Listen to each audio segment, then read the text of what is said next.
aku nggak biasanya lihat status orang, tapi aku tergerak untuk melihat status kamu. Dan aku berharap kamu bukan salah satu orang yang murtad bilang gitu. Apa? Ya aku jelasin yang segala, aku screenshot segala macam itu kok, orang tua gitu-gitu. Apa? Harus berani gitu-gitu. Nah, apa? Anak kan bisa bikin keputusan sendiri. Cuma aku tuh mikirnya bukan soal berani nggak berani sih, lebih ke, kalau aku lebih ke kasihan. Karena kan aku anak tunggal, terus orang tua aku udah tua juga kok. Cuma kan Adi selalu bilang kalau orang tua salah masa kita ikutin gitu kan, istilah kasarnya. Betul. Aku cuma dari Juli itu sampai kemarin aku belum berani ngomong yang base itu. Nah kemarin malah pas abis papaku dipanggil Tuhan, kan papaku Bulan meninggal apa? Februari kok. Oh Februari. Februari Umur berapa? 81. Waduh, papa saya 85. Tanggal Oh 2 iya, April. Doni juga baru meninggal ya. Turut berkecuta ya kok. Aku lihat makanya. Aku mikir papa Doni umur berapa ya gitu. Kok tahun ini dari Jalan dia? 86. Tahunnya dari dia. Masa sih tak lihat statusnya? Oh iya. Ini aku Pas hari ketiga lebaran. Papanya 81. Ya. Oh. Mama berapa tahun? 71. 71. Itu papanya apa? Sakit apa? Ya udah, Tua aja kebanyakan sih ya. bonus lah. Iya. 85 kan bonusnya udah banyak kan? Bonusnya udah banyak. Nah, jadi sama mamanya belum ngomong. Nah kemarin tuh justru pas lagi ke Sukabumi kan, lagi habis makaman itu, aku di rumah,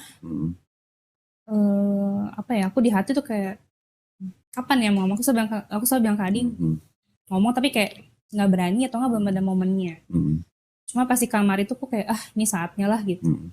Jadi aku juga belum mutusin kok, cuma apa ya? Mungkin 80% aku tahu tuh benar, 80%. Jadi aku bilang apa ya? Aku mesti ngomong ke mama ini faktanya. Tapi kan gimana caranya ngomongnya apa ya? Istilah kata, iya loh mah faktanya gitu. Terus mau gimana gitu. Bukan berarti ini salah nih bener gitu. Ya aku bilang ke mama apa ya kemarin tuh? Soal Paulus. Aku bilang Yesus kan juga ini apa? Nggak meniadakan Taurat nih gitu kan. Terus aku bilang yang Yesus juga dikafanin gitu-gitu. Mama sih masih bilang itu kan kafan tradisi Yahudi gitu kan. Gitu. Agak ya begitulah, masih agak-agak keras. Terus kemarin juga aku sempat agak debat sama temen bisnis sih. Temen bisnis. Aku agak bingung sih kok, jadi antara aku menerima fakta dari Kodoni itu kan juga saya kan suka nonton YouTube segala macam. Secara fakta aku kayak I think this is right gitu. Cuma kan aku masih ingat pengalaman pribadiku yang aku bilang aku ngerasa ada yang meluk aku segala macam. Nah, terus teman bisnis aku tuh atau dia WA pas aku lagi di Aussie itu, dia WA, dia manggil aku Dita kan. Dita, aku berapa hari lalu aku mimpi kamu. Dan aku bingung kenapa aku mimpi ini, tapi aku ngerasa aku harus ngomong ini ke kamu. Apa dia mimpi, aku nggak bisa jelasin intinya sih, pokoknya ada istilah Tuhan tuh ngingetin melalui dia untuk ngomong ke aku, tolong berhenti lakukan hal itu, gitu kan. Melakukan apa? Aku nggak bisa jelasin kan. Okay. Pokoknya ada sesuatu yang Tuhan nggak berkenan, tolong ngomong ke apa, dia dapat mimpi dan kayaknya itu pesannya. Dia ngomong sholat gitu. Berhenti sholat gitu. Terus temanku Kristen. Pamitan kok. Oh pamitan. Oh pamitan di temanku Kristen sih dia. Terus aku nggak tahu ya apakah dia mimpi, memang aku juga pernah cerita soal hal itu atau juga memang karena kan di Kristen kalau ini mungkin sering dengar ya, di gereja kan sering orang dapat mimpi segala macam gitu. Terus dia bilang aku dapat mimpi, aku harus ngomong ini ke kamu karena kalau aku nggak sampein aku nggak enak, dia bilang gitu. Tuhan bilang tolong sampein ke Dita, tolong berhenti lakukan hal itu, dan dia sudah terlalu jauh dari Tuhan, dari aku, jadi dia harus kembali ke aku, dia bilang gitu. Dan si Dita nih nggak damai sejahtera, dia bilang. Jadi detik itu aku mengakui, yes ya, aku ngerasa memang aku kayak hidupku nih nggak ada tujuan, aku bilang. Jadi itu yang aku juga punya temen sama-sama di Jasar. Dia juga lagi dekat sama cowok muslim dan cowok muslimnya juga kayak adik gitu, ngebimbing gitu. Tapi temanku ini malah lebih open sih kalau gue lihat. Dia lebih kayak, ya nih mbak bisa nggak ya aku mutusin sendiri gitu kan. Karena juga dia keluarganya lebih Kristen dari aku kalau lihat gitu kan. Nah makanya pas temanku ngomong gitu kok agak, nah situ aku kayak aku belum ngomong banget lah soal aku segala macam gitu. Baru apa ya, sebulan yang lalu lah. Nah aku pasang status kok di WA. Aku tuh antara apa ya, aku pengen sebagian orang teman-temanku tahu soal kebenaran ini meskipun aku belum mutusin. Aku pengen orang melihat 80% fakta ini gitu. Aku pasang di status WA yang soal Paulus. Itu short dari YouTube kan, jadi nggak panjang, cuma intinya kayak ada yang cewek ngomong, dia bilang kita harus waspada sama Paulus karena cewek yang ngomong bule Indonesia. Kirain Lily J. Oh bukan ya. Okay. Aku juga suka nonton Lily J sih. Dan Lily J aku yang ini cewek kayaknya pinter gitu. Di short itu dia kayak intinya kayak harus waspada sama Paulus karena Paulus sih siapa gitu. Dia tahu ngomong ketemu Yesus gitu. Padahal kan bisa aja tuh kayak ngomong dibuat-buat segala macam nggak ada buktinya. Dan bertentangan sama yang Yesus bilang, aku datang bukan untuk menjadikan hukum Taurat. Aku posting, aku nunggu reaksi teman-temanku. Terus? Nggak ada yang respon sih. Mamaku respon. Mamaku respon, dia kayaknya first time dia respon gitu kan. Dia kayak hapus gitu statusnya. Gitu kan. Nggak mau sampai adik-adik papi lihat gitu kan. Karena orang Katolik tuh pada sayang sama Paulus gitu kan. Aku jelasin, nah ini saatnya aku ngomong, aku bilang gitu kan. Aku jelasin. Jadi mancing gitu ya. Mancing mamanya gitu. Mancing kabeh aja. Aku mikir, iya, aku juga mikir di hide nggak ya dari mama, cuma ini saatnya aku ngomong pelan-pelan. Terus hapus nggak gitu kan. Aku nggak mau sampai adik-adik papi ngelihat gitu kan. Itu soalnya orang Katolik sangat sayang sama Paulus. Cukup milah nih saatnya ngomong, gue bilang gitu. Aku bilang, Mi, kan Yesus ada, aku potong screenshotnya gitu kok. Aku datang bukan untuk mendirikan hukum Taurat. Terus ini Paulus siapa? Aku dia bilang dia malah Taurat ditiadakan, gini. Tapi ya gitu ya sih, emang agak keras sih kok. Susah gitu kayak ngomongnya sama boyo hapus gitu kan. Terus cuma dia agak melembutnya, aku selalu tekenin, aku mikir gimana ya, gimana kita ngomong ke orang itu bukan berarti oh ini salah nih bener, lebih ke kan kita mesti ikutin Yesus nih gitu. Even though aku pelan-pelan kata Tuhan aku hilangin, tanpa orang mungkin dia sadar banget, cuma kan kita mesti ikutin Yesus nih, bukan Paulus. Aku mikir kita ngomong harus lembut gitu kok. Ketika ngomong gitu mamanya gimana? Itu udah di akhir pembicaraan. Terus dia kayak udah mami mau beresin rumah dulu gitu. Dia masih kayak agak nguap-nguap. Dan aku sampai malamnya agak kepikiran, kok berat ya rasanya musuhan sama orang tua gitu. Aku sempat gimana ya, apa aku harus tarik lagi ini gitu kan. Tapi ini the truth gitu kan. Ini benar gitu. Ya terus aku kayak aku doa, sempat malam aku doa gimana ya Tuhan itu kan, antara mesti milih mama atau ini gitu kan. Cuma besokannya mama telepon udah calm down. Udah calm down meskipun aku nggak tahu apakah dia memikirkan hal itu apa enggak. Seorang kedua yang respon itu teman bisnisku itu. Yang bilang mimpi itu. Dia bilang, Dita, tadi malam aku bangun jam 3 pagi, aku nggak biasanya lihat status orang. Tapi aku tergerak untuk melihat status kamu. Dan aku berharap kamu bukan salah satu orang yang murtad bilang gitu. Ya aku jelasin yang segala, aku screenshot segala macam itu kok. Screenshot itu. Tapi intinya apa ya? Ini aku agak bikin galau sih, dia bilang. Intinya dia kayak, aku gak, kalau kata tadi kan emang orangnya gak terlalu smart ya. Kalau kita diajak debat screenshot kayak tuh dia kayak, I don't want to know about this gitu dia bilang. Terus dia cerita, karena aku pernah ketemu Yesus secara pribadi. Dan aku gak peduli orang ngomong apa. Karena aku udah ketemu pribadi. Nah itu aku juga yang bikin aku galau. Terus aku bilang, tapi ini ayatnya gini Beb, aku bilang. Jadi kita mesti ikutin Paulus, bukan Yesus, aku bilang. Nah, dia gak ngejawab. Dan lucunya dia itu jawabnya gini kok. Mau orang debat apa, bahkan kitab yang fisik kayak gimana, saya udah bertemu sama Yesus, saya percaya. Nah ya saya Loh, serah. Ya. itu hak orang. Cuma istilahnya, lah kalau kitabnya nggak percaya kamu ngikutin siapa? Kitab kan adalah kan apa ya, membimbing orang untuk jalan yang benar, mengikuti agamanya yang masing-masing. Nah, kita mau bicara apa, orang mau debat apa, nggak peduli. Ya kalau itu benar Yesus, kalau bukan, nah itu pertanyaannya. Lo kitab aja kok nggak ngakuin gitu loh. Saya kalau ada orang bilang mimpi ketemu Yesus, saya selalu nanyanya gini tadi. Nah iya, tahu aku. Tahu kan? Nah, itu yang dilihat itu mirip siapa? Nah itu beda-beda jawabannya. Ini temennya miripnya bentuknya kayak gini. Nah si temennya itu bentuknya kayak gini. Dia berpikir antara 1, 2, 3 kok nggak ada yang sama. Kalau beda dengan orang pengalamannya di luar juga beda. Nah kira-kira memang maaf ya kalau plesetan kayak emang ada yang rambutnya segini ini lah. Emang kok bisa ganti-ganti? Emang pakai wig? Aku bercandain sama dia. Nah ini tanda tanya. Ada yang agak hitam, ada yang putih, ada yang kasihan dong yang kalau negro. orang Ethiopia, Kristen Ethiopia, kalau mimpi Yesusnya kulit hitam. Itu kan aku. Loh, benar. Kitabnya ada, mereka juga percaya Yesus kulit hitam. Nah iya, terus Nanti kalau Kristen Cina yang mimpi gimana? Yesus matanya sipit itu gimana?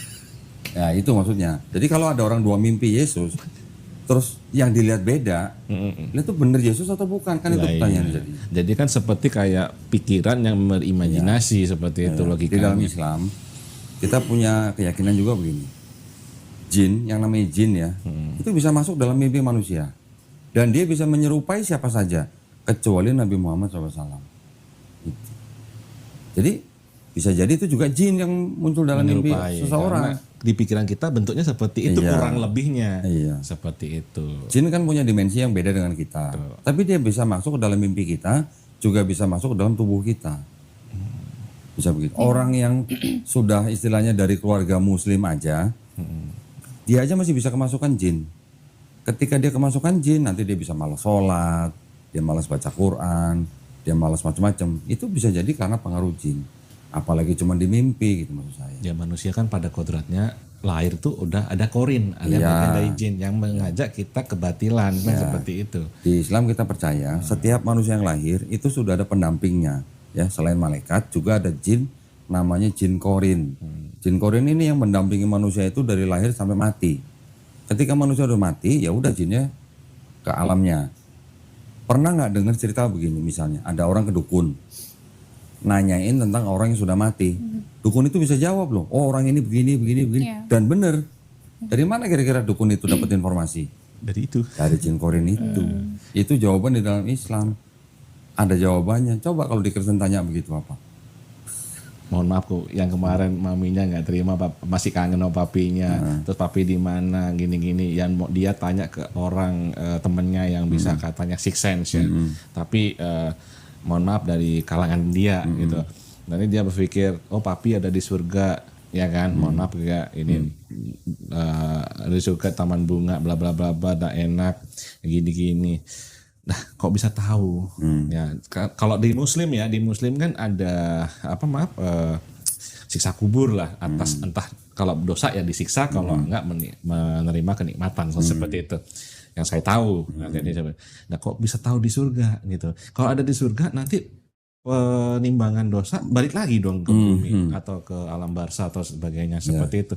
Ya masa naik turun kagak capek kok kan gitu. Ya mohon maaf. Itu makanya kita sih nggak bisa masuk ke dalam ranah orang yang bisa bicara seperti itu, yang sesuai dengan bayangan atau pemikirannya, kita nggak bisa masuk ke situ. Tapi kalau yang namanya kita sekarang hidup di zaman modern seperti ini, bagaimana cara kita menilai sebuah agama itu benar? Kan dasarnya harus kembali ke kitabnya. Betul. Apa sih pondasi daripada sebuah agama kalau bukan kitabnya? Kalau nabinya masih hidup, nabinya bisa ngajarin umatnya. Kalau nabinya sudah nggak ada, bagaimana agama itu mengajari kita kalau bukan dari kitabnya? Kitabnya bisa diajarin lewat pemuka-pemuka agamanya. Yang pemuka agamanya aja banyak yang mengajari agamanya tidak sesuai dengan kitabnya. Di kitab ditulis apa, yang diajarin apa misalnya. Di kitabnya nggak ada larangan, tapi sama pemukamanya bisa dilarang misalnya. Contoh seperti Bible. Di Bible nggak ada larangan poligami. Yang larang siapa? Pemuka agamanya. Begitu. Contoh itu pencontohannya. Nah, bagaimana kita bisa mempercayai sebuah kitab, ajaran itu benar, kalau di dalamnya juga tercampur dengan pemikiran manusia. Maksud saya gini, pada zaman kitab itu misalnya pada masa tertentu, pada masa penyalinan, pemuka agamanya punya pemikiran agama nih, dia mikir nih agama ini harusnya begini-begini. Itu bisa jadi pemikiran agama si pemuka agama ini masuk ke dalam kitab itu. Ada terjadi dan saya ada buktinya gitu. Ketika ada pemikiran manusia masuk ke dalam sebuah kitab yang dibilang kitab suci, bisa nggak kitab itu disebut sebagai kitab suci? Itu kan kuncinya. Nah, ketika kita sudah mengetahui misalnya, terus kita sudah bisa membuktikan gitu. Kalau ada yang masih mau mengikuti, ya monggo, itu mah hak setiap orang.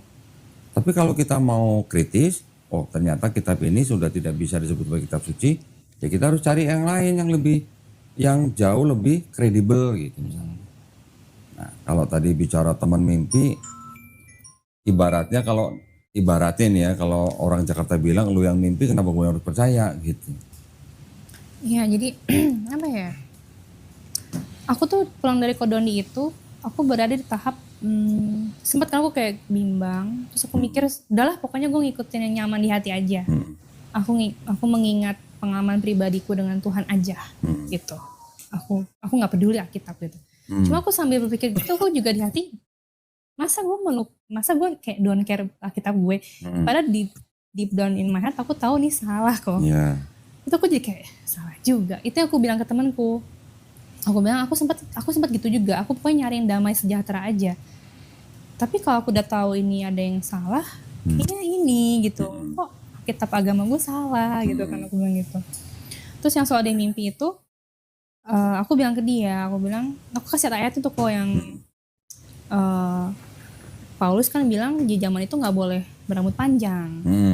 Laki-laki, perempuan boleh. Even though aku sempat Google, ada artikel tulis gini, dia bijak, dia bilang kita memang nggak tahu standar di zaman itu panjang itu seberapa.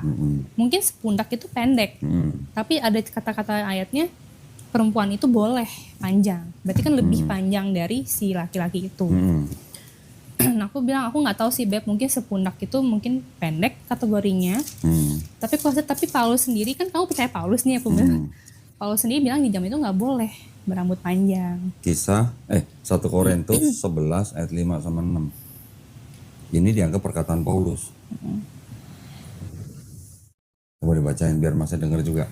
Ayat 5. Suka nonton ini kok.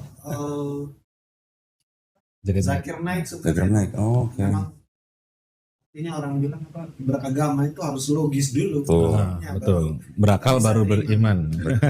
Saya juga suka juga. Coba dibaca, Bi. Ayat berapa? 5 ya? 5 dan 6. Tetapi tiap-tiap perempuan yang berdoa atau bernubuat dengan kepala yang tidak bertudung menghina kepalanya. Sebab ia sama dengan perempuan yang dicukur rambutnya. Sebab jika perempuan tidak mau menudungi kepalanya, maka haruslah ia juga menggunting rambutnya. Tetapi jika bagi perempuan adalah penghinaan bahwa rambutnya digunting atau dicukur, maka haruslah ia menudungi kepalanya. Perempuan, kata Paulus loh ini katanya. Ya, ini Jadi, pun Kristen kenapa nggak berkerudung gitu? ya ini pun aku mikir sih kok pas lagi di jalan naik Paulus motor. ya kok ya. Paulus. Jadi kan. gini, maksud saya gini. Ini mungkin waktu itu saya belum ceritain ke Intan ya, mungkin ya. Dalam satu kitabnya orang Kristen ini, kan ada perjanjian lama, perjanjian baru. Di dalam perjanjian lama, ini konsep ketuhanan dan konsep keselamatan itu sama dengan Islam. Ya, yang beda hanya syariatnya. Di dalam perjanjian baru, kita belah lagi jadi 2 nih. 4 gospel, Matius, Markus, Lukas, Yohanes, dengan surat-surat Paulus dan surat-surat rasul yang lain. Ini konsep ketuhanan dan konsep keselamatannya beda.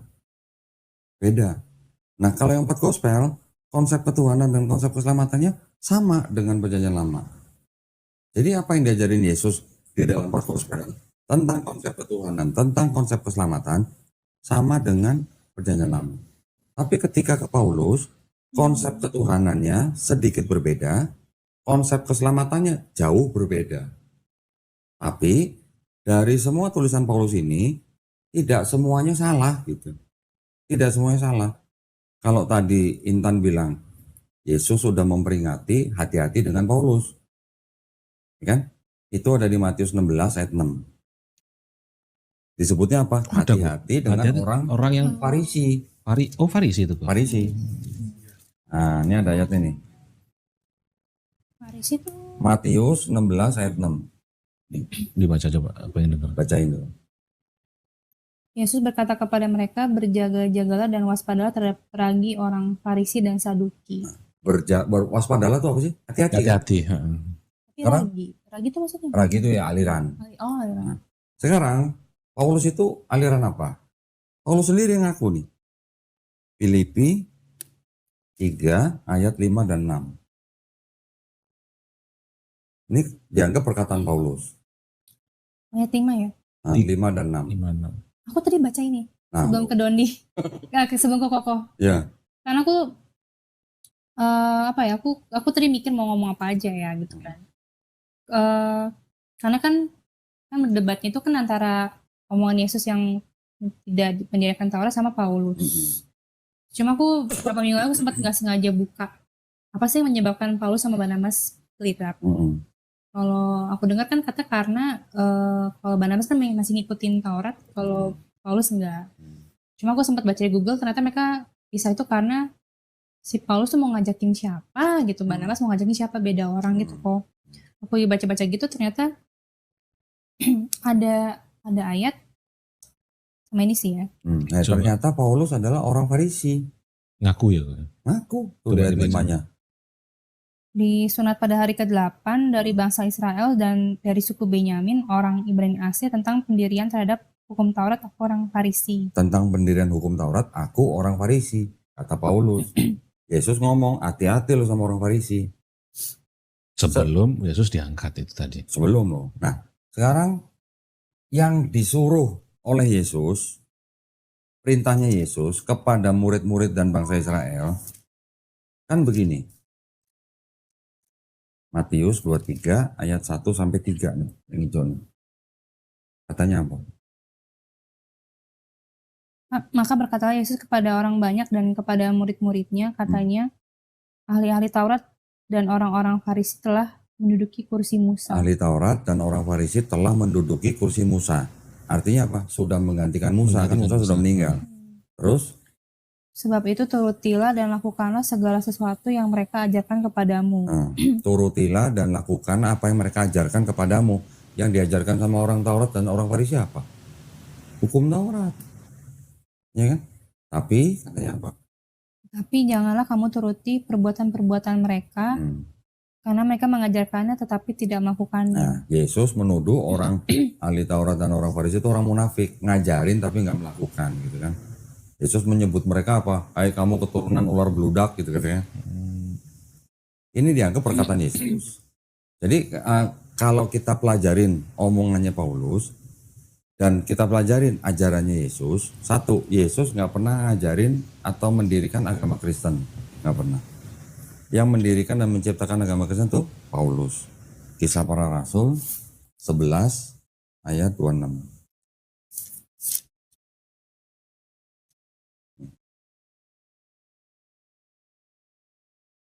Mereka tinggal bersama-sama dengan jemaat itu 1 tahun lamanya sambil mengajar banyak orang. Di Antioquia lah murid-murid itu untuk pertama kali disebut Kristen. Disebut Kristennya beberapa tahun setelah Yesus nggak ada. Jadi Kristen itu adalah ciptaannya Paulus. Nah, jadi kalau melihat daripada ajarannya, yang membedakan antara Paulus dan Yesus itu adalah yang paling utama, itu adalah konsep keselamatannya. Konsep keselamatannya apa? Yesus bilang, kalau mau masuk surga, bertobat. Bilangnya gini, kalau kamu nggak bertobat dan menjadi seperti anak kecil, kamu nggak masuk surga. Ini ajaran Yesus. Ada di mana? Matius 18 ayat 3. Ini kalau benar perkataan Yesus loh ya.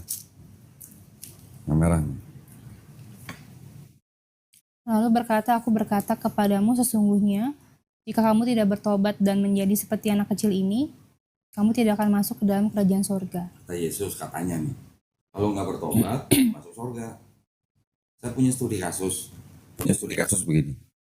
Itu kan Yesus ngomong kepada murid-muridnya, kalau nggak bertobat dan menjadi seperti anak kecil ini, kamu nggak masuk kerajaan surga, betul kan? Kalau ada orang mendengar perkataan Yesus itu, terus kemudian dia bertobat, terus kemudian orang itu mati, sebelum Yesus disalib, orang ini bertobat dan mati, kira-kira orang ini masuk surga, masuk neraka? Surga. Karena Masuk surga. tobat. Tapi Yesus belum disalib loh. Belum menebus dosa yang dimaksud. Berarti Yesusnya perlu nggak sebenarnya disalib untuk orang ini masuk surga? Kontradiksi sih. Ya. Itu maksudnya. Ya, kalau ngelihat kalimat ini, rumusnya, kalau tidak bertobat tidak masuk surga.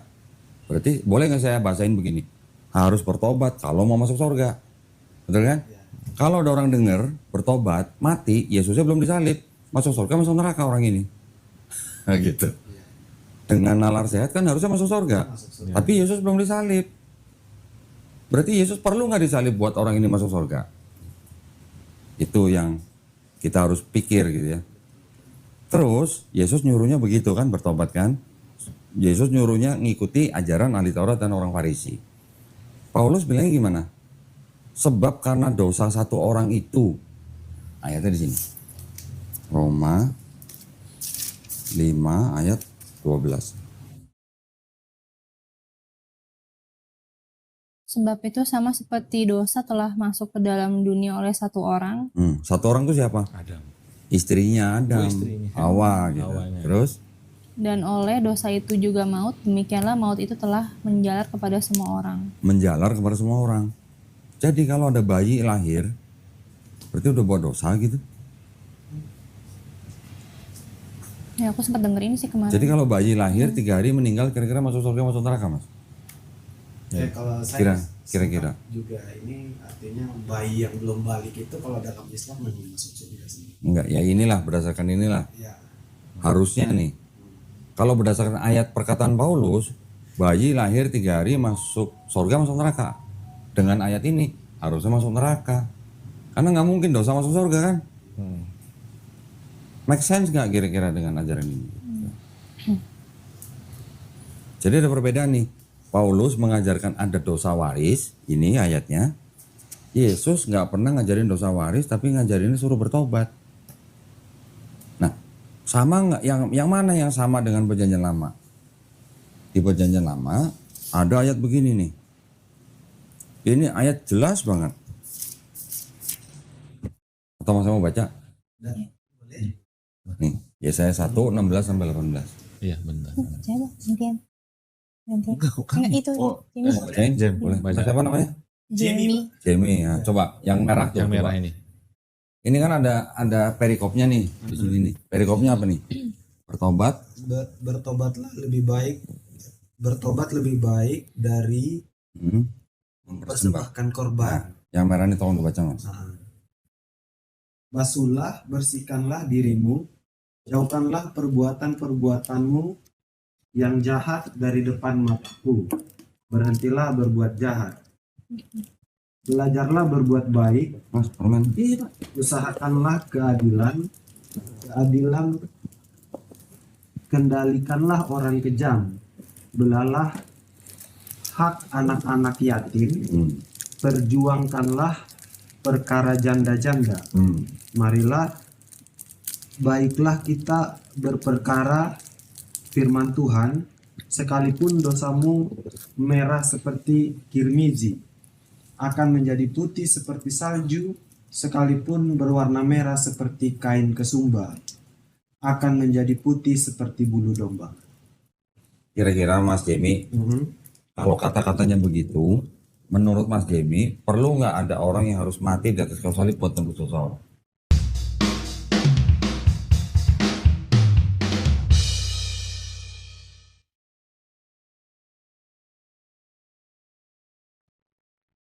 Ya kalau perspektif saya sih harusnya enggak. Nggak perlu ya. Karena ada gini juga mas. Ini ada ayat lagi di sini. Ini juga jelas banget. Yehezkiel 18 ayat 20 sampai 21. Mas. 10 sampai Yang merah, yang merah. orang-orang yang berbuat dosa itu yang harus mati. Anak tidak akan turut menanggung kesalahan ayahnya, dan ayahnya tidak akan turut menanggung kesalahan anaknya. Orang benar akan menerima berkat kebenarannya, dan kefasikan orang fasik akan tertanggung atas. 21-nya Mas.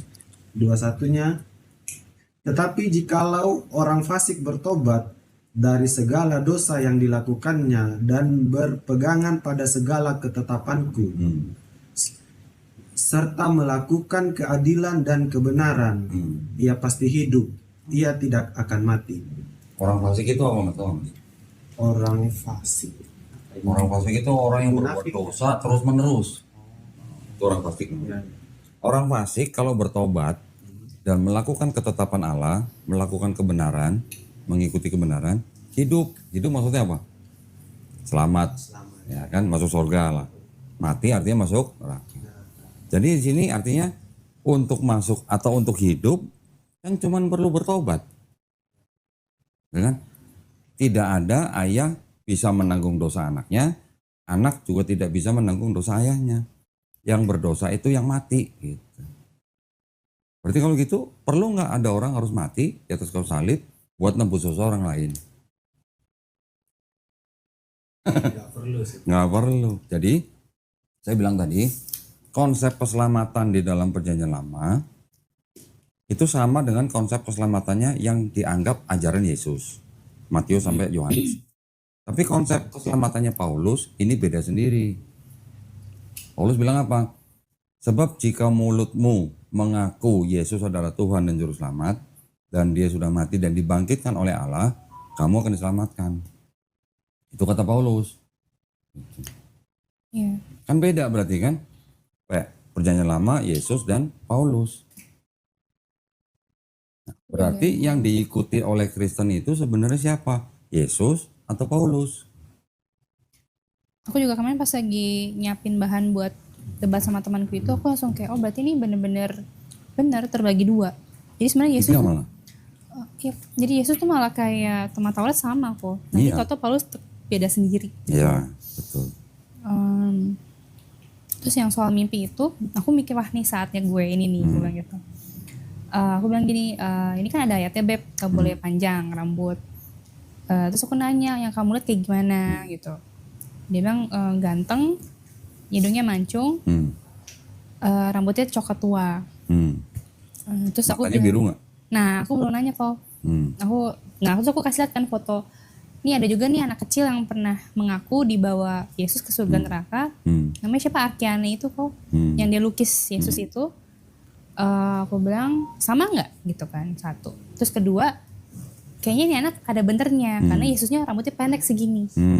Dan kan ada ayat bilang Mesias itu tidak tampan dan tidak rupawan. Enggak, itu ada di Yesaya 53. Ya. Itu nanti. Ya, terus dan memang tuh sosok yang digambarin tuh anak memang biasa aja kok, nggak yang ganteng gimana gitu. Aku sebenarnya mancing sama nggak? Jawabnya? Kalau nah dia nggak jawab kok. Aku mikir kalau sampai dia bilang beda, ini salah siapa yang bener nih gitu kan. Terus aku mikir aku harus coba kumpulin orang-orang yang pernah mimpi ketemu Yesus segala macam. Kumpulin 3-4 orang aja. Kalau sampai beda ya fix salah gitu. Cuma dia nggak ngejawab itu sih kok, nggak ngejawab mimpi. Terus aku tadi dia sempat debat apa lagi, aku belum berani buka lah, takutnya aku kepancing. Baru tadi aku buka, intinya dia bilang intinya dia nggak peduli gitu. Jadi dia bilang ya agama masing-masing Beb gitu, kita nggak usah kayak maksa-maksa orang dan kita lihat buahnya aja. Nah itu kok gak, kadang kita juga mau ngajakin orang tapi kita sendiri di mata orang mungkin masih banyak salah ya kok. Jadi orang juga kayak siapa lu gitu kan, lu aja masih banyak salah gitu. Terus sampai sih kok aku kayak debat-debat gitu sama dia. Apa lagi ya? Nah itu dah. Terus aku bilang oh ya aku sempet gini, matanya biru nggak? Kalau nggak salah aku sempet mata biru, rambut panjang. Terus? Kayak gini bukan? Itu kan yang kayak di Cesare Borgia itu. Oh iya. Aku mikir sampai dia bilang sama, aku yang that's it gitu. Aku mancing kayak gini bukan? Dia nggak gitu kan. jawab. Dia bilang bukan kayak gitu. Oh. Terus aku bilang kayak gini bukan, yang kata Koko kan yang orang ahli sejarah kan bilang harusnya Yesus seperti ini kan, Iya. tipikal orang Ibrani Timur Tengah. pada saat itu, yang rambutnya pendek, yang hidungnya pesek itu. Bukan dua-duanya dia bilang. Terus dia bilang yang gambar kedua yang orang Ibrani itu, aduh ini siapa sih Bang, nggak sejahtera aku liatnya, tolong hapus dia bilang gitu. Nah, aku bilang ya ini ahli sejarah, mereka coba rekonstruksi dari penemuan tulang kerangka pria-pria zaman itu. Tapi aku juga mau nanya sih kok, sebenarnya orang Israel zaman sekarang kan banyak yang kayak bule kan, yang hidung mancung. Banyak karena udah asimilasi. Oh gitu. Karena orang Yahudi kan sempat diaspora. Diaspora tahu kan? Tersebar ke beberapa negara. Bahkan di Jepang juga ada orang-orang Yahudi. Di Cina juga ada orang-orang Yahudi. Tampangnya tampang Jepang, tampang Cina. Tapi orang Yahudi. Keturunan dari orang-orang Israel yang terdiaspora. Di Ethiopia banyak orang Yahudi kulit hitam. Kita nggak bisa bedain orang Yahudi orang Afrika. Dan banyak mereka berada di Palestina. Jadi yang namanya orang Yahudi itu pernah terdiaspora 2 kali. Namanya orang sudah terdiaspora, sudah keluar dari Palestina, hidup di bangsa lain, pasti asimilasi nggak? Perkawinan antar bangsa, pasti dong. Orang-orang Israel yang di sini sekarang, yang di Palestina sekarang, itu kan kebanyakan keturunan dari orang-orang Yahudi yang di daerah Eropa Timur. Ya, orang-orang Eropa Timur, korban perang, mereka yang dibawa ke tanah Palestina karena difasilitasi oleh Inggris dan Prancis dan Amerika. Ketika mereka sudah timbul aliran Zionisme, pemimpinnya Theodor Herzl kan minta kepada Sultan Abdul Hamid II untuk beli tanah di Palestina, nggak dikasih. Mereka bergerilya lagi dengan gerakan Zionismenya. Akhirnya mereka bisa dibantu sama Inggris dengan apa? Karena pada waktu itu Inggris kan menjadi penguasa di daerah situ. Inggris bisa memaksa orang Arab itu untuk menerima kedatangan orang-orang Yahudi dari Eropa. Kebanyakan dari Eropa gitu ya. Karena kan orang-orang Yahudi yang di Eropa Timur kan semuanya dipersekusi. Puncaknya adalah Holocaust yang di Jerman. Ada di Austria, ada di Polandia, itu kan mereka dibasmi-basmiin. Nah itu kan udah orang-orang Yahudi yang sudah berasimilasi dengan orang-orang Eropa. Makanya kalau tampangnya ada tambang-tambang Eropa ya wajar, karena mereka ketika leluhur mereka datang ke Palestina itu orang-orang yang berasal dari Yahudi Eropa. Gitu. Tapi di Cina ada orang Yahudi, Ethiopia pun ada orang Yahudi, di Manado juga banyak orang Yahudi, banyak. Ketika tentara Belanda ke Indonesia, itu juga banyak tentara Belanda yang keturunan Yahudi, menikah dengan wanita-wanita di Manado. Sekarang banyak orang-orang Manado yang neneknya menikah dengan tentara Belanda keturunan Yahudi. Sekarang ada komunitasnya nih, walaupun masih ratusan orang nih. Jadi tampang seseorang nggak bisa dipastikan bahwa oh ini bukan Yahudi, Bu, karena ada asimilasi. Gitu. Yahudi Ethiopia, coba lihat di Google aja. Ya benar-benar kayak orang Afrika, kulit hitam, rambut keriting. Karena udah asimilasi. Nah itu yang disebut dengan 10 suku Israel yang hilang katanya. Ya. Kalau yang paling bertahan paling lama kan orang-orang Yahudi yang dari suku Yehuda dan Benyamin. Kan Israel dulu sempat terpecah menjadi 2 setelah kematian Nabi atau Raja Salomo. Terpecah menjadi 2 itu Raja Israel Utara, Israel Selatan. Yang selatan ini adalah orang-orang Israel dari suku Yehuda dan Benyamin. Yang utara sisanya 10 suku. Ada Ruben, Simeon, Lewi dan sebagainya, Isakar. Ketika mereka sudah diserang sama Assyria tahun 722 sebelum Masehi, ini kan sudah buyar istilahnya. Belum lagi masuk Babilonia, semuanya dibawa ke Babel, Babilonia. Ketika kembali lagi ke mana? Palestina karena dibebaskan oleh Persia, oleh Raja Cyrus waktu itu, barulah mereka kembali ke Palestina, yaitu kan juga sudah asimilasi, udah puluhan tahun gitu di negeri orang. Ketika sama Raja Darius Agung boleh bangun bait suci kembali, orang-orang Israel yang pada zaman dulu ya itu aja sudah bentuknya sudah nggak orisinil bangsa Israel, karena mereka sudah pernah dibuang ke Babel selama 70 tahun gitu. 70 tahun kan satu generasi ya, gitu, ya kan? Ketika bait suci yang kedua yang kedua itu dibangun, kemudian dihancurkan tahun 70 Masehi oleh Jenderal Titus Romawi, buyar lagi orang Israelnya. Ya sudah, itu kemana-mana, ke seluruh dunia, sampai ke Indonesia juga gitu. Yang di Cina disebutnya saya ingat apa ya, Yahudi Kaifeng gitu namanya. Itu kan cerita daripada bangsa Israel nih ya. Tapi kalau kita di Islam kan melihatnya begini. Tuhan Sang Pencipta ini, yang di dalam Islam kita sebut dengan Allah SWT, ini sudah menurunkan yang namanya Taurat, Zabur, Injil. Ya kan? Di dalam Quran sering disebutin ada Taurat, Zabur, Injil, tapi untuk apa? Untuk Bani Israel, untuk bangsa Israel aja. Sebenarnya namanya kitab Taurat, Zabur, Injil itu, kalau kita pelajarin benar-benar, kitabnya orang Yahudi, ini kitabnya orang Yahudi, ini kitabnya orang Kristen, ini disusunnya kapan dan siapa yang menulis gitu. Ini bisa dipastikan yang ini bukan tulisan Nabi Musa, ini bukan tulisan Nabi Daud, yang ini atau yang ini bukan tulisan Yesus. Beda jauh. Yang ini dengan Musa bedanya 1000 tahun. Yang ini dengan Daud bedanya 500 tahun. Yang ini dengan Yesus bedanya bisa dari mulai ditulis sampai terbentuk Bible 400 tahun. Jadi kan nggak mungkin ditulis oleh Musa, Daud, dan Yesus gitu. Jadi kalau di istilah Quran, Taurat, Zabur, Injil itu sebenarnya adalah wahyu-wahyu yang diturunkan Allah SWT kepada Nabi dan Rasulnya untuk Bani Israel pada zaman itu. Pertanyaannya kan gini, apakah ini Taurat, Zabur, dan ini Injil yang dimaksud oleh Quran? Ternyata bukan. Kok bisa bukan? Karena ini tidak ditulis oleh nabi-nabi yang menerima kitab itu, tidak juga ditulis oleh pengikut-pengikut yang pernah hidup bareng nabinya, dan tidak ditulis oleh saksi mata langsung. Dan walaupun di sini masih ada kebenaran, ya masih ada kebenaran. Saya berani ngomong nih, masih ada kebenaran, karena masih ada yang sama dengan Quran, tetapi ini semua sudah bercampur dengan kebatilan. Kebatilannya apa? Kontradiksi, ayat tidak asli, ayat sisipan, ayat tambahan, ayat pinjaman, di sini ada. Itu.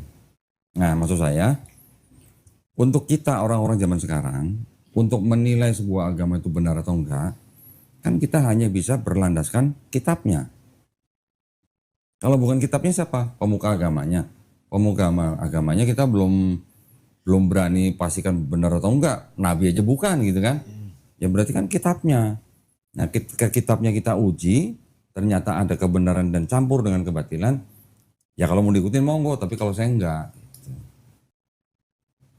Tadi saya udah jelasin, konsep keselamatannya beda, konsep ketuhanannya beda antara perjanjian lama dan perjanjian baru. Satu lagi ada yang beda, nah ini mungkin Intan belum tahu nih. Orang Yahudi yang di perjanjian lama di sini, kan mereka punya konsep Mesias. Ada Mesias nih, siapa Mesias itu? Raja bangsa Israel yang akan datang nanti, nggak tahu kapan, tanda-tandanya nanti ada, bait suci ketika udah dibangun, udah sapi merah dan sebagainya. Di sini disebutkan Mesias yang akan datang itu harus benar-benar manusia, bukan Tuhan jadi manusia. Ayatnya ada. Yang kedua, Mesias yang akan datang itu harus keturunan Raja Daud melalui anaknya Salomo. Ya. Nah sekarang kalau di Kristen, Yesus disebut Mesias, tapi Yesus juga disebut Tuhan kan? Berarti kan nggak cocok sama syarat yang pertama. Yang kedua, Yesus dibilang di sini anak Daud, tapi yang anak Daud kan Yusuf bapaknya. Sedangkan Yesus bukan anak kandung Daud kan? Yang keturunan Daud melalui Salomo itu Yusuf, bukan Yesus. Yesus bukan anak kandung Yusuf gitu. Kalau bukan anak kandung, secara kesukuan itu nggak masuk, nggak diterima sama Yahudi. Yang ketiga, Mesias yang akan datang itu, dia datang nanti ketika tidak ada orang mengangkat senjata. Artinya udah gak ada perang, masa damai. Itu disebut dengan masa utopia gitu. Ya, Yesus lahir masih ada perang nggak? Masih kan, sampai sekarang juga masih ada perang kan. Berarti Yesus itu bukan Mesias yang di sini. Yang keempat, Mesias yang akan datang itu, dia datang ketika semua manusia sudah mengenal Tuhan yang Maha Esa. Zaman sekarang aja masih ada orang yang kenal Tuhan Maha Esa kan. Belum yang di pedalaman, belum orang ateis gitu. Yang terakhir, menurut kitabnya orang Yahudi, Mesias yang akan datang itu, dia konsepnya bukan datang menyelesaikan misi, pergi, datang lagi gitu. Nggak ada konsep begitu. Dia datang sekali jadi raja bangsa Israel sampai mati, udah. Ini konsepnya orang Yahudi. Beda dengan Kristen. Kristen klaim Yesus itulah Mesias yang dijanjikan, ya kan? Tapi di lain pihak Kristen bilang Yesus itu manusia juga, Tuhan juga, ya kan? Yesus diklaim anak Daud, padahal terputus gitu loh. Yesus datang masih ada perang. Yesus datang belum semua orang kenal Tuhan. Yesus datang sudah disalib, sudah mati 3 hari, bangkit dari ketiga, sudah diangkat ke sorga, katanya nanti mau balik lagi. Itu bukan konsep Mesiasnya Yahudi. Gitu. Berarti kayak ini konsep Mesiasnya Yahudi itu hampir sama kayak Islam ya, yang akan Yesus akan turun itu hampir sama ya konsep. Oh enggak, Yahudi enggak mempercayai Yesus akan datang. Enggak. Justru malah Islam. Justru kalau Islam malah mirip dengan Kristen. Tapi kalau Kristen percaya Yesus akan datang lagi sebagai hakim yang adil, sekaligus sebagai Tuhan. Kalau di Islam kita percaya Nabi Isa alaihissalam akan datang lagi, bukan sebagai Tuhan, tetap sebagai Nabi. Gitu. Tetap sebagai Nabi. Tugasnya apa? Membunuh Dajjal, mematahkan salib, membunuh babi, menghilangkan jizyah. Gitu. Nah, kalau mematahkan salib dan membunuh babi, ini urusannya sama siapa? Kira-kira? Kalau salib dan babi, kita gitu. Ya. Paulus sendiri bilang, kalau kamu nggak percaya Yesus itu Tuhan dan Juru Selamat, yang sudah mati di atas kayu salib buat tembus dosa kamu nggak selamat. Tapi Yesus kan bilang, aku datang bukan untuk meniadakan hukum Taurat. Aku datang untuk menggenapi. Selama langit dan bumi belum hancur, satu iota pun tidak akan dihilangkan. Dan Yesus nggak pernah bilang, aku mati di atas kayu salib untuk menebus dosa manusia gitu. Gak ada begitu. Beda kan berarti kan ajarannya. Iya, Yesus nggak pernah bilang ya? Gak pernah. Aku disalib buat ini, nggak pernah ya? Gak ada. Ada satu ayat di Markus 10 ayat 5. Ini yang dianggap sama Kristen penegasan dari Yesus bahwa Yesus mati untuk menjadi tebusan. Tapi ini konteksnya beda. 10:45 nih ya. Karena anak manusia juga datang bukan untuk dilayani, melainkan untuk melayani dan untuk memberikan nyawanya menjadi tebusan bagi banyak orang. Di sebuah buku judulnya The Five Gospel, ayat ini disebut bukan perkataan Yesus. Ini adalah ciptaan penulis Markus. Sempat dibahas juga sama Zakir Naik. Mau tanya apa Bu? Ini bukunya. Makanya buku ini dibenci banget sama Kristen. Sama.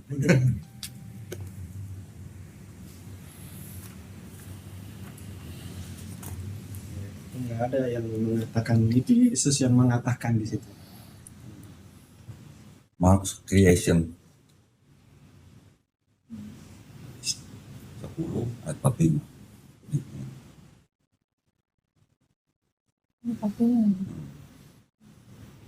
Ya kan?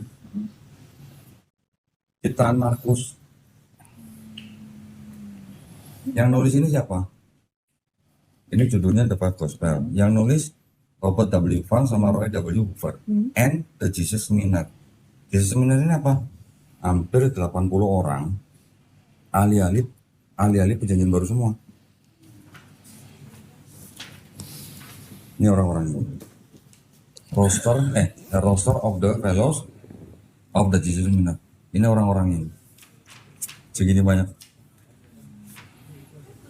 Mereka menilai benar nggak nih perkataan Yesus.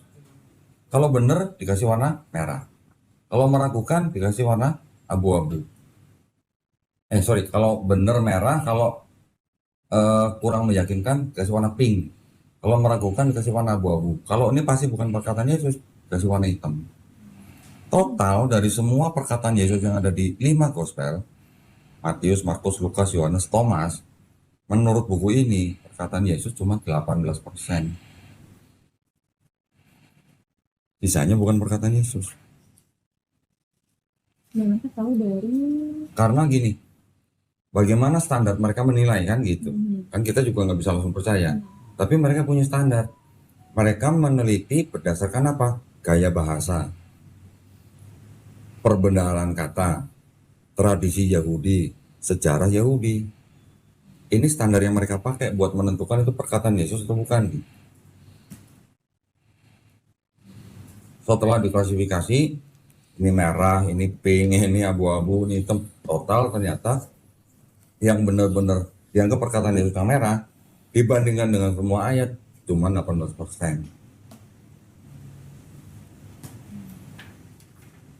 Mana ya? Bentar.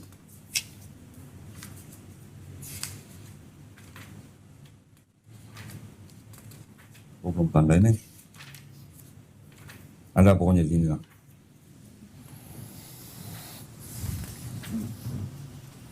Ya, fotonya apa?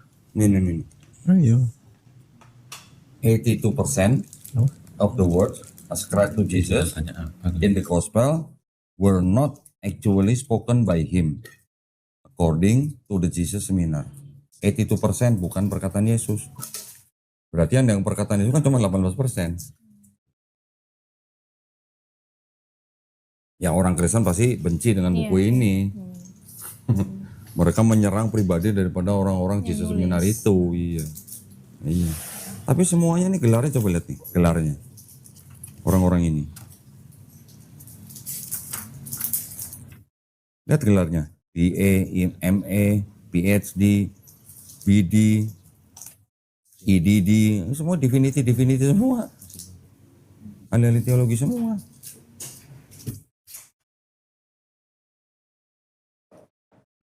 Ya, ini saya cuma bacain doang loh dari sini loh. Bukan omongan saya ini. Ini dulu sempat nggak boleh masuk ke Indonesia. Ini di Indo apa nih dia? Kalau ini saya beli di Amazon. Sekarang sih mungkin boleh masuk sini. Itu. Kemarin tuh temanku bilang, kan gue bilang kenapa kita ngikutin ajaran Paulus. Apa aku bilang, maksudnya ini ada kalau dari kubu sana, aku bilang pertemuan Paulus dengan Yesus itu diragukan. Terus dia bilangnya, aku sih percaya karena firman Tuhan tuh ya dan amin. Terus aku bikin, ini saatnya. Aku bilang, kalau memang, aku pernah masih aku bilang kalau memang ya dan amin, kenapa berubah-berubah Beb? Aku bilang gitu. Terus aku kasih lihat, itu yang aku foto dari tempat Kodoni itu kan, Alkitab segala macam. Aku bilang, aku tahun lalu ke Jakarta, aku lihat sendiri Alkitab tuh berbagai versi dan tuh berubah-berubah. Terus aku cantumin ada ayat, bukannya firman Tuhan tuh gak boleh berubah ya. Ya, gitu kan. gak boleh ditambahin dan dikurangin. Terus aku juga ngomong ke mamaku, aku baca pelan-pelan kok. Ya Yesus aja bilang tidak ada satu iota pun. Iota itu kan kayak titik ya. Ya, satu kayak tanda kutip gitu. Terus aku bilang ke temanku, aku baca kan aku nanya selalu ngomong ke Adi, kalau ngomong tuh apa-apa harus SPOK. Oh, SPOK. Karena kalau dia kan ngomong cuma gitu satu kata, aku bilang lu tuh ngomong yang jelas terus SPOK. Pas aku baca itu tuh aku yang kayak ini Yesus tuh ngomong udah jelas banget. Ada timelinenya. Ya. Dia ngomong objektifnya tuh tidak boleh diubah satu iota pun dan sampai langit dan bumi berlalu. Terus aku mikir ini kurang jelas apa? Iya. Kurang jelas apa gitu kan. Makanya aku ngomong ke temanku. Ini timelinenya sampai langit dan bumi berlalu loh, Ben. Bukan sampai Paulus ada gitu. Dan nggak ada omongan gue ngomong gini terus nanti kalau Paulus datang gue edit ya, nggak ada, aku bilang. Jadi kita ikutin siapa, aku bilang gitu. Terus temanku bilang ya kamu baca kitab mesti keseluruhan, jangan sepotong-sepotong. Terus mikir. Sepotong-sepotong satu periskop. Rata-rata orang Kristen yang nggak bisa jawab ngomongnya begitu. Tapi ketika diajak ngomong, diajak baca Bible seluruhnya tanpa sepotong-potong, nanti mereka kan balik lagi. Maksudnya gimana? Contoh gini. Contoh. Dan aku sempet tuh kok gara-gara ngomong itu, yaudah deh gue baca satu pasal itu. Ya. Tetap nggak ada perubahan sih gitu gue baca gitu. Ya, gini maksud saya gini. Di dalam Perjanjian Baru dari mulai Matius sampai Wahyu itu ada kira-kira 1000 ayat yang dikutip dari Perjanjian Lama. Perjanjian Lama asalnya dari mana? Asalnya dari sini. Ini sebuah kitab namanya Septuaginta. Udah saya jelasin kan waktu itu kan. Septuaginta ini dalam bahasa Yunani terjemahan kitabnya orang Yahudi yang namanya ini Tanakh. Tanakh ini dalam bahasa Ibrani. Hampir 1000 ayat dari perjanjian baru diambil dari Septuaginta atau perjanjian lama. Yang diambil apa? Ayatnya, tapi konteksnya nggak dibawa. Ya, contohnya apa? Yesaya 7:14 yang katanya seorang perempuan muda akan melahirkan anak laki-laki dan dia disebut Immanuel. Konteksnya di situ adalah untuk anaknya Nabi Yesaya yang kedua. Di Yesaya 8 ayat 3 namanya Maher Shalal Hasbaz. Tapi sama penulis Matius itu diambil, ditulis dalam Matius 1 ayat 23. Kata-katanya mirip sama, tapi yang dirubah. Perempuan muda, di sini anak dara gitu. Anak dara siapa? Maria gitu kan. Perempuan muda siapa? Istrinya Nabi Yesaya. Konteksnya gak dibawa ke Matius, cuma diambil ayatnya doang gitu. Jadi selama orang Kristen baca kitabnya, tapi nggak tahu konteksnya, selamanya akan Kristen. Tapi ketika dia tahu pelajarin, oh Yesaya 7:14 tuh bicara siapa sih? Yesaya 9:6 tuh bicara siapa sih? Yesaya 5:3 tuh ngomongin siapa sih? Gitu. Kalau orang Kristen belajar dari perspektifnya orang Yahudi yang punya kitab ini, orang Kristen akan tahu, oh ternyata penulis di dalam perjanjian baru itu hanya nyomot-nyomot ayat di perjanjian lama, ngambil ayat tapi nggak bawa konteks. Ketika masuk ke dalam perjanjian baru, juga konteksnya hanya untuk Yesus. Gitu. Coba ajak temennya belajar. Kalau mau bicara baca Bible secara keseluruhan, ayo gitu di mana ininya. Nggak mungkin bro. Nyambungnya di mana gitu maksudnya. Nggak akan nyambung. Karena di perjanjian lama nggak ada konsep. Ada orang harus mati di atas kayu salib untuk nebus dosa orang lain, nggak ada. Dan Tuhan itu Esa gitu. Mas Jimmy mungkin belum pernah dengar nih ayat begini. Ulangan. Mas Jimmy baca sendiri nih. Ulangan 6 ayat 4 nih. Rajin ke gereja nggak Mas Jimmy? Wah, Enggak. saya Oh enggak. tradisi malah Pak. Saya dulu besar kakak madrasah malah saya dulu SD. Oh gitu. Jadi Al-Quran, hadis, akidah akhlak, fikih, dapat semua saya. Pak. Iya. Makanya Bisa jadi Katolik. apa yang dibilang Kristen, Pak? ya saya. Kristen kan kamu? Iya. Oh, Kristen ya? Bisa jadi Kristen gimana? Ya Dari dari keluarga. orang tua. Oh. Coba baca tuh ulangan 6 ayat 4 tuh. Dengarlah hai orang Israel, Tuhan itu Allah kita, Tuhan itu Esa. Oke, satu Esa ya. Sekarang saya ganti lagi nih. Ini kayak gini, mungkin dibaca sama orang Kristen, tapi ketika masuk ke perjanjian baru itu diabaikan gitu. Ya, ada beberapa ayat juga sih. Ya. Udah melarang makan babi sunat. Nah, itu tahu nih. Itu yang merah-merah tuh mas. Allah bukanlah manusia sehingga ia berdusta, bukan anak manusia sehingga ia menyesal. Masakan Bukan. masakan ia berfirman dan tidak melakukannya, atau berbicara dan tidak menepatinya. Buat orang Kristen, Yesus Allah bukan? Iya kan? Buat orang Kristen, Yesus manusia bukan? Manusia juga. Nah, jadi Yesus manusia juga, Allah juga. Tapi di sini bilangnya Tuhan bukan manusia atau Allah bukan manusia. Allah bukan anak manusia. Kan beda berarti konsep ketuhanannya. Aku belum sempat ngomong ke temanku sih kalau yang soal aku kan bakal ngomong pelan, aku bilang ada nggak satu ayat aja yang bilang si Yesus bilang sembahlah aku. Aku belum sempat ngomong tuh. Karena sampai sekarang itu yang satu hal yang nggak bisa dijawab pendeta